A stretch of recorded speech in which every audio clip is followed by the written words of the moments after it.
கிறிஸ்துவில் பிரியமானவர்களே, ஆண்டவராகிய இயேசு கிறிஸ்துவின் நாமத்திலே உங்கள் யாவரையும் வாழ்த்தி ஆசீர்வதிக்கிறேன். இந்த நாளுக்கென்று தேவன் நமக்கு அருளியிருக்கிற ஜீவ வார்த்தை சங்கீதங்களின் புஸ்தகம் 119 சங்கீதம் 49 மற்றும் 50 ஆகிய வசனங்களில் இருக்கிறது. நீர் என்னை நம்ப பண்ணின வசனத்தை உமது அடியனுக்காக நினைத்தருளும், அதுவே என் சிறுமையில் எனக்கு ஆறுதல். உம்முடைய வாக்கு என்னை உயிர்ப்பித்தது. என கேட்கிற தேவனுடைய பிள்ளைகளே, 119 சங்கீதம் என்பது வேதத்தில் உள்ள மிகப்பெரிய ஒரு சங்கீதமாக, மிகப்பெரிய ஒரு அதிகாரமாக இருக்கிறது. அதிலே அநேக பாராகிராப்ஸ், அதாவது பத்திகள் உள்ளன. இன்று தேவன் நமக்கு அருளின வார்த்தை சரியாக சாயின் என்னும் 7ஆம் பத்தியில் அமைந்திருக்கிறது. எனவே நான் நம்புகிறேன், விசுவாசிக்கிறேன், இந்த நாளிலே தேவன் உங்கள் வாழ்க்கையிலே ஒரு பெரிய காரியத்தை செய்ய போகிறார். அது மாத்திரமல்ல, பூரணப்படுத்த வேண்டும் என்றிருக்கிற காரியங்கள் எதுவாக இருந்தாலும் இன்று அவருடைய தொடுதல் அவைகளை பூரணப்படுத்த போகிறது. தேவனுடைய பிள்ளைகளே, நீங்கள் துவங்கியும் முடிக்க முடியாமல் தவிக்கும் காரியங்கள் எதுவாக இருந்தாலும் இன்றைக்கு அவர் அவைகளை முடித்து தரப்போகிறார். தேவனுடைய பிள்ளைகளே, நீர் என்னை நம்ப பண்ணின வசனத்தை உமது அடியனுக்காக நினைத்தருளும், அதுவே என் சிறுமையில் எனக்கு ஆறுதல். உம்முடைய வாக்கு என்னை உயிர்ப்பித்தது. இன்னைக்கு 2 காரியங்களை கர்த்தர் நம்முடைய வாழ்க்கையிலே செய்ய போகிறார். முதலாவது, அவர் நம்மை உயிர்ப்பிக்க வேண்டிய நிலைகளிலே உயிர்ப்பிக்க போகிறார். இரண்டாவதாக, நம்முடைய சிறுமையை அவர் மாற்றப் போகிறார். என கேட்கிற தேவனுடைய பிள்ளைகளே, நீங்கள் மூர்ச்சையடைந்து உங்களாலே நம்ப முடியாத காரியங்கள் எதுவாயிருந்தாலும், நடக்காது என்று நீங்கள் நினைத்துக் கொண்டிருக்கிற காரியம் எதுவாயிருந்தாலும், அந்த காரியங்களிலே ஒரு பெரிய அற்புதத்தை இன்றைக்கு அவர் செய்ய போகிறார். உங்களுக்கு முன்பதாக மலை போல காணப்படுகிற காரியங்கள் எதுவாயிருந்தாலும் அதை பனி போல அவர் மாற்றப் போகிறார். என கேட்கிற தேவனுடைய பிள்ளைகளே, இந்த வசனத்தின் அடிப்படையில நான் வேதத்திலே ஒரு உதாரணத்தை தேடி பார்க்கையில் எனக்கு யாக்கோபு தென்பட்டான். ஏனென்றால் யாக்கோபை குறித்து ஆதியாகமம் 45 அதிகாரம் 27 வசனத்தை வாசிக்கும் பொழுது யாக்கோபின் ஆவி உயிர்த்தது என்று எழுதியிருக்கிறது. மாத்திரமல்ல, அவனுடைய வாழ்க்கையிலே கர்த்தர் அவனை நம்பப்படின ஒரு வசனம்.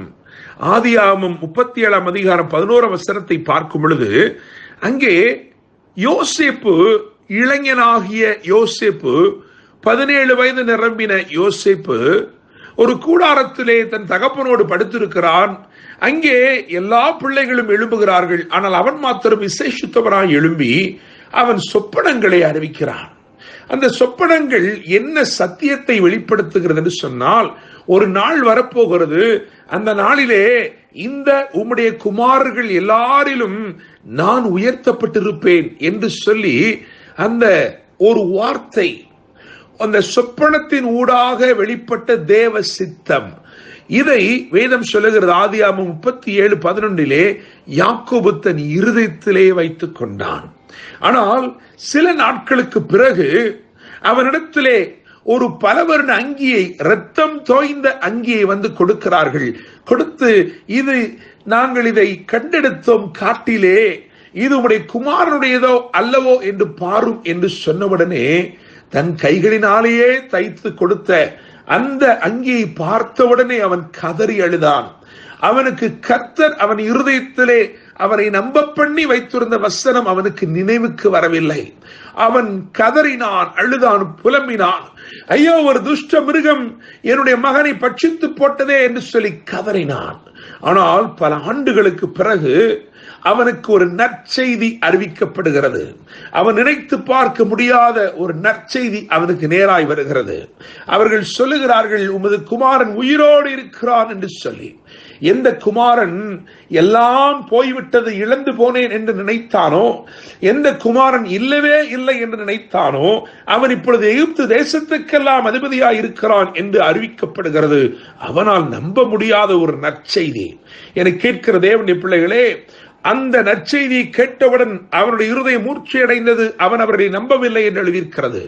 அதற்கு பின்னே அவன் சொல்லப்பட்ட வார்த்தைகளை கவனிக்கிறான், அந்த வண்டிகளை பார்க்கிறான், அவன் ஆவி உயிர்த்தது என்று எழுதியிருக்கிறது. தேவனுடைய பிள்ளைகளை, பஞ்சத்தாலும் வறட்சியாலும் உண்டான சிறுமை நீங்கினது.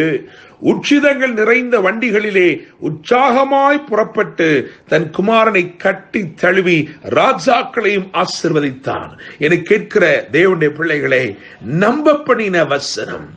உங்களுடைய வாழ்க்கையில ஏதோ ஒரு வார்த்தை தேவன் அருளி உங்களை நம்ப பண்ணி இருக்கிறார் என்றால், நீங்கள் அதை இருதயத்திலே வைத்திருக்கிறீர்கள் என்றால், அந்த வார்த்தை நிமித்தமாய் தேவன் இன்று உங்களுக்கு அற்புதம் செய்ய போகிறார். அந்த வார்த்தையின் நிறைவேறுதல் உங்கள் வாழ்க்கையில நெருங்கிவிட்டது. எனவே அவர் உங்களுக்கு வாக்கை அனுப்பி உயிர்ப்பித்து உங்கள் சிறுமையை மாற்றுகிறார். தேவனுடைய பிள்ளைகளை, யோசித்து பாருங்கள்.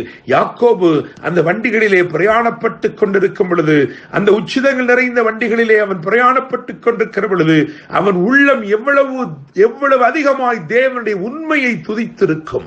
நிச்சயமாக நான் நம்புகிறேன், விசுவாசிக்கிறேன். இன்று கர்த்தர் உங்களுடைய வாழ்க்கையிலே செய்ய போகிற பூரணப்படுத்தும் கிரியைகள், பெரிய கிரியைகள் உங்கள் வாழ்க்கையிலே ஒரு பெரிய உற்சாகத்தை ஏற்படுத்த போகிறது.